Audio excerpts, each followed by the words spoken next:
Hi అండి. మనం ప్రస్తుతానికి నల్గొండ జిల్లా నిడమనూరు మండలం వెంకటాపురం గ్రామ పంచాయతీ పరిధిలో కాంగ్రెస్ పార్టీ గ్రామ శాఖ అధ్యక్షులు చిత్రం శ్రీను గారు మనతో ఉన్నారు.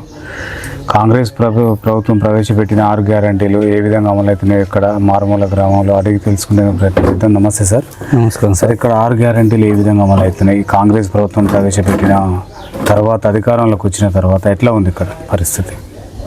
ఇప్పుడు కేసీఆర్ గవర్నమెంట్ కన్నా ఈ గవర్నమెంట్ మాకు చాలా మంచిగా అనిపిస్తుంది సార్. ఇండ్లు ఇచ్చారు, ఇందిరమ్మ ఇండ్లు వచ్చినాయి, రేషన్ కార్డులు అమలైనాయి, వచ్చినాయి రేషన్ కార్డులు కూడా. ఈది తొంబాలు ఒక 50 తొంబాలు వేయించినాం, 25 బుడ్లు తెప్పించి వేయించినాం. ఇప్పుడు రోడ్డు శాంక్షన్ పెట్టించినాం జానారెడ్డి సార్తోనే, డబల్ రోడ్డు పెట్టించినాం, 40 లక్షల ఫండ్స్ పెట్టి డ్రైనేజ్ పెట్టించినాం. ఇంకా ఇప్పుడు మళ్ళీ ఈ 2500 ఆడోళ్ళకి ఇస్తున్నారుగా, అవి కూడా అమలు అవుతున్నాయి సార్. అవి కూడా చెప్పారు మాకు మండలంకి వెళ్ళి అవుతున్నాయి. ఇప్పుడు ఇదంతలో ఈ పింఛన్లు పెరగడానికి కూడా ఇంకొక ఈ ఎలక్షన్ అయిపోయిన తర్వాత అవి కూడా ఇస్తామని చెప్పారు మాకు మండలంకి వెళ్ళి. ఒకసారి గ్రామంలో చాలా సమస్యలు ఉన్నాయి, ఎందుకంటే రైతులు యూరియా తోటి యూరియా అంటే సార్ ఇప్పుడు ఇక్కడ మనం తయారు చేసేది కాదు, అక్కడి నుంచి రావాలి, కేంద్రానికి వెళ్ళి రావాలి కదా సార్. అక్కడి నుంచి వస్తూనే ఉన్నాయి, ఇప్పుడు ఫార్వర్డ్ అయితేనే ఉన్నాయి కదా సార్ ఊరే కూడా. సార్, ఇక్కడ ఇందిరమ్మ ఇండ్లు ఎన్ని వచ్చినాయి? గత ప్రభుత్వంలో డబుల్ బెడ్రూమ్ ఇండ్లు ఎన్ని ఇచ్చింది టీఆర్ఎస్ ప్రభుత్వంలో? ఒక్క ఇల్లు కూడా రాలేదు సార్. డబుల్ బెడ్రూమ్ కానీ 3 ఎకరాల భూమి అన్నారు, అది ఇవ్వలేదు. ఇంకా ఒక్క బియ్యం కార్డు కూడా రాలేదు టీఆర్ఎస్ గవర్నమెంట్లో. ఏ పని కూడా కాలేదు సార్. ఇల్లు లేని వాళ్ళకి డబుల్ బెడ్రూమ్ కట్టిస్తున్నారు. అంతమంది టీఆర్ఎస్ గవర్నమెంట్లో ఒక ఇల్లు రాలేదు. దళితులకు 3 ఎకరాల భూమి ఇస్తున్నారు, అది ఇవ్వలేదు. ఈ ఎస్సీ వాళ్ళకు దళిత బంధు ఇస్తున్నారు, అది రాలేదు. ఏది కూడా రాలేదు సార్ టీఆర్ఎస్ ప్రభుత్వంలో. అంటే ఇక్కడ మీకు మాజీ ఎమ్మెల్యే నోముల భగత్ గారు కదా, అప్పుడు ఓడిపోయడానికి గల కారణం ఏంటి? ఎందుకు ఓడిపోవాల్సిన? ఈ పనుసులన్నీ చెప్పిండు కానీ చేయలేకపోయిండు కాబట్టి ఆయనకు సహకరించలేదు జనాలు. అంటే నరసింహ గారి పరిపాలన ఏ విధంగా ఉండే? నరసింహ పరిపాలన కూడా మాకు ఆయన గెలిచి కూడా ఏం చేయలేదు ఊళ్ళో. ఏం చేసిండు సార్? 1-2 సీసీ రోడ్లు వేసిన ఆయన, అంతేగాని ఏం వేయలేదు. ఇవన్నీ సీసీ రోడ్లు మొత్తం అప్పుడు కాంగ్రెస్ ప్రభుత్వంలోనే వేసారు, జానారెడ్డి పీరియడ్లోనే. అంటే ఇప్పుడు ఎమ్మెల్యే గారు అందుబాటులో ఉంటున్నారు? నాగార్జున సాగర్ జవహర్ రెడ్డి గారు ఎప్పుడంటే అప్పుడు వస్తుంటాడు, పోతుంటాడు, మంచి చెడ్డలు అన్నీ వాడుతుంటాడు. ఏదన్నా ప్రాబ్లం ఉంది సార్ అంటే ఫోన్ చేసినా కానీ ఫోన్ కాల్లో సాల్వ్ చేస్తాడు మాకు. సరే, ఇక్కడనే ఒక ఎంపీ గారు, మంత్రి, ఇక్కడ ఎమ్మెల్యేలు, సీనియర్ నాయకుడు జానారెడ్డి గారు ఉన్నారు. ఎట్లా ఉంది అభివృద్ధి కార్యక్రమం మొత్తం? ఇప్పటి వరకు అయితే మాకైతే మంచిగానే ఉంది సార్. ఏ అవసరమైనా కానీ ఫోన్ కాళ్ళతోనే మాకు సాల్వ్ చేస్తున్నారు. అంటే ఫోన్లోనే కాంటాక్ట్ ఫోన్ చేస్తే రెస్పాన్స్ అవుతారు. ఇక మండలంకి ఏదైనా పని ఉన్నా కానీ పలానా కాడికి పో, నా పేరు చెప్పంటే ఆడికి పోయి చెప్తే ఆ పని అవుతున్నది. సార్ పేరు చెప్తే ఆ పని చేసి పెడుతున్నారు. సరే, ఇక్కడ యువతకు మొత్తం మన లైబ్రరీ కావాలంటున్నారు. లైబ్రరీ ఏర్పాట్లు ఏమన్నా చేసే అవకాశాలు ఉన్నాయా? అవి ఇంకా మాకైతే తెలియలేదు సార్. అవి చేస్తారు కూడా సారు. సార్ దృష్టి తీసుకపోతే చేసేస్తాడు. ఇప్పుడు గ్రామ శాఖగా మీరు కాంగ్రెస్ పార్టీ గ్రామ శాఖ ఉండి గ్రామానికి ఎలాంటి సేవలు అందిస్తున్నారు?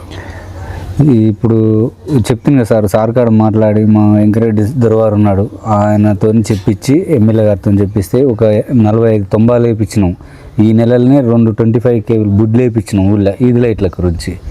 ఒక నీళ్ళ కొరకు మోటార్ లేదంటే మోటార్ వేయించినాం, పైప్ లైన్ వేయించినాం. మేము వాటర్ ఎండాకాలం వల్ల బాగా ఇబ్బంది ఉంటే ఒక 200 మీటర్ల పొడుగు పైప్ లైన్ వేరే వాడ కాడ నీళ్ళు కొని కూడా జనానికి ఫార్వర్డ్ చేసినాం. మేము నెలకు 25,000 చొప్పున నీళ్ళు వాటర్ కొని కూడా ఫార్వర్డ్ చేయించినాం ఎమ్మెల్యే గారితో చెప్పించి. ఇట్లా మాకు చాలా ప్రాబ్లం అవుతుంది వీళ్ళు అంటే కొన్ని ఏం కాదు, నీళ్ళు బయట వాళ్ళు ఎవరి కాడ ఉన్నా కానీ కొన్ని పెట్టేది ఉన్నది పెట్టించినాం సార్. మేము అట్లా పైప్ లైన్ సపరేట్ తెప్పించి వేయించి వాటర్ అందించినాం ఊళ్ళోకి.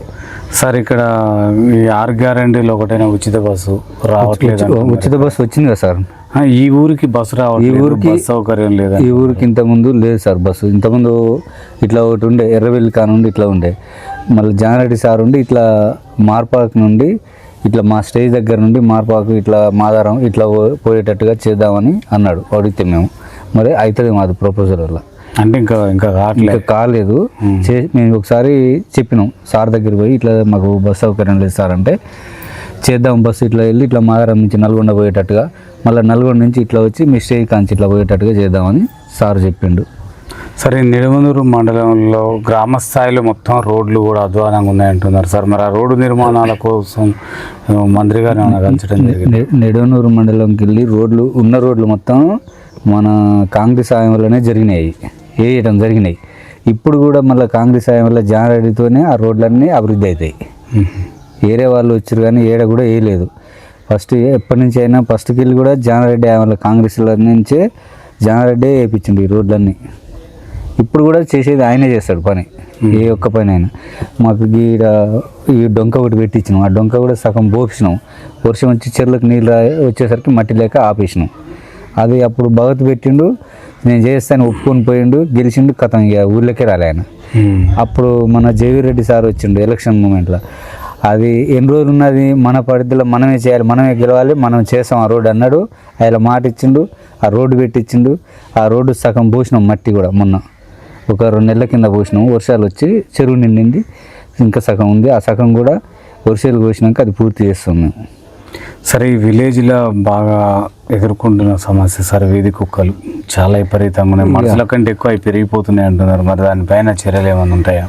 ఇక దాని చర్యలు అంటే మనం సరే వాళ్ళు మొరుగుకుండా పోతారు సార్, మనం వాళ్ళని పట్టించుకోవద్దు. ఏమన్నా కూడా అంటే మొరుగుతుంటాడు, వాళ్ళతో మనకి ఏం కాదు. మనం పనులు చేసుకుంటూ పోతున్నాం కాబట్టి జనం వల్ల మంచి పేరు ఉంది, మనకు మంచిగా చేస్తారు పనులు అని జనం అంటారు. ఎవడో ఒకడు సందురాల్లో ఉంటాడు, ఆడాడు మొత్తుకుంటాడు, వీళ్ళని ఖరాబ్ చేయాలి, బదనాం చేయాలని అంటారు. వాళ్ళ కొరకు మనం పట్టించుకోవద్దు కదా సార్. అంటే బీఆర్ఎస్ పార్టీలో ఎలాంటి అభివృద్ధి చేయలేదా? ఏం చేశారు సార్? ఏ ఒక్క పని కూడా చేయలే. మా గ్రామాలలో అయితే ఏది జరగలేదు అభివృద్ధి. ఒక్క రేషన్ కార్డు రాలేదు, ఒక ఇల్లు ఇవ్వలేదు, భూమి ఇస్తున్నారు, భూమి ఇవ్వలేదు. ఇప్పుడు కాంగ్రెస్ గవర్నమెంట్ వచ్చిన తర్వాత బస్సు సౌకర్యం లేడీస్కి కలిసి వచ్చింది, ఇండ్లు ఇచ్చారు, బియ్యం కార్డులు ఇచ్చారు. ఇప్పుడు ఇంకొక 1-2 నెలల కొత్త పింఛన్లు ఓపెనింగ్ చేస్తారు. ఇవన్నీ అవుతున్నాయి కదా. కండో కప్పుకున్న వాళ్ళకి ఇందిరా మిల్లు ఇస్తారు. లేదు సార్, మీరు ఎవరినన్నా వచ్చి ఎంక్వైరీ చేయాలి. ఒక్క పార్టీ కార్యకర్తకి ఇల్లు రాలేదు. మేము 10 మంది ఉన్న కార్యకర్తలం, ఒక్క ఇల్లు కూడా మేము పెట్టుకోలేదు. లేని వాళ్ళకి ఇల్లు పెట్టినాం. ఇప్పుడు పోయి మీరు చూసినా అట్నే ఉండాలి. వాళ్ళు బయటకి తిరగరు, ఏ పార్టీలో తిరగరు. అట్లాంటి వాళ్ళకే ఇల్లు పెట్టినాం, వాళ్ళే కట్టుకుంటారు ఇప్పుడు ఇల్లు. అంటే రేషన్ కార్డులు కూడా అట్లనే అందరికి ఇచ్చేసినాం. రేషన్ కార్డులు ప్రతి ఒక్కరికి, అర్హులైన వాళ్ళకి అందరికీ రేషన్ కార్డులు వచ్చేసినాయి. ఈ విలేజ్లో బెల్ట్ షాపులు కూడా బాగానే ఉన్నాయి అంటున్నారు. బెల్ట్ షాపులు లేవు సార్, 2 కోంటిన్లు ఉన్నాయి. ఇక వాళ్ళు ఏం చేసుకుంటారు కానీ మనకు తెలియదు. ఇక బెల్ట్ షాపుల గురించి అయితే మనకు తెలియదు. ఇంకా చిన్నారం కాడ ఒక వైన్స్ ఉంది, మనకి నిడమనూరు దగ్గర వైన్స్లు ఉన్నాయి, అంతే. ఇక ఇప్పుడు ప్రజలకు ఏం చెప్పాలంటే ఎలక్షన్లు వస్తున్నాయి కదా, ఎలాంటి నాయకుడిని ఎన్నుకుంటే ఆ గ్రామం బాగుపడుతుంది? మనకు పనిచేసే నాయకుడు కావాలి, మనకు పనిచేసే నాయకుడు కావాలి సార్. ఆయన ఎన్నుకుంటే మనకు పనులు అభివృద్ధి అవుతాయి. ఇప్పుడు మీకు అవకాశాలు వచ్చినాయా? పోటీ చేయడానికి ఏమైనా అవకాశాలు ఉన్నాయా? ఉన్నాయి సార్, జనరల్ కాబట్టి అవకాశం ఉన్నది. మరి ఎట్లా చేస్తా అంటే ఏమైనా మీకు అధిష్టానం గుర్తిస్తే పోటీ చేసే ఆలోచనలు ఉన్నాయా? అంటే మాకు వెంకరెడ్డి వారు ఉన్నాడు, చేయమంటే చేసేస్తాం. అంటే నిలబడంటే నిలబడతా. ఏంటి తర్వారంటే ఆయన ఏంటిది అన్నట్టు మండల నాయకులు ఆయన ఎట్లా చెప్తే అంతే. ఆయన ఇట్లా పోదామంటే ఇట్లా పోతాం, ఆగుదామంటే ఆగుతాం. అది ఫైనల్గా ఏం చెప్పదలుచుకుందాం? ఇప్పుడు ఎన్నికలు వచ్చినాయి, మొత్తానికైతే ప్రజలంతా వేడి ఉడుకుడుకు రక్తంతో ఉన్నారు, ఇప్పుడు వేయాలని. అట్లాంటి ఓటర్లకు ఏం చెప్పదలుచుకున్నాం? ఏం సార్, మనం చేసిన పనులు చెప్తాం, అభివృద్ధి ఈ పనులు జరుగుతున్నాయి. రేపు మళ్ళీ కాంగ్రెస్ పార్టీ సర్పంచ్ని గెలిపిస్తే ఇప్పుడు రోడ్డు పెట్టినాం, 40 లక్షలు రోడ్డు పెట్టించినాం సార్కాడి పోయి. అది ఎలక్షన్ అయిపోయినా ఆ రోడ్డు వేస్తాం, మురికి డ్రైనేజీలు పెట్టించినాం, ఇవన్నీ అయిపోతాయి. కానీ మన సర్పంచ్ గెలిపోయినానుకో సారు మనకు ఆబ్జెక్షన్ పెడతాడు. ఏమైనా నువ్వు సర్పంచ్ని గెలిపించలేదు, పని అడుగుతున్నావు అని అడుగుతాడు. దానికి ఏం సమాధానం చెప్పాలి? ఈ సంగతి మనం ఇట్లా చేస్తే ఈ పని మనకు వర్క్ నడుస్తుంది, ఆడ సార్ దగ్గర మాట్లాడేంత శక్తి ఉంటుంది మనకు అని చెప్పుకొని జనాల కవర్ చేసుకోవాలి మనం. Okay, right sir, thank you. చూస్తూనే ఉండండి మీ తెలుగు టీవీ.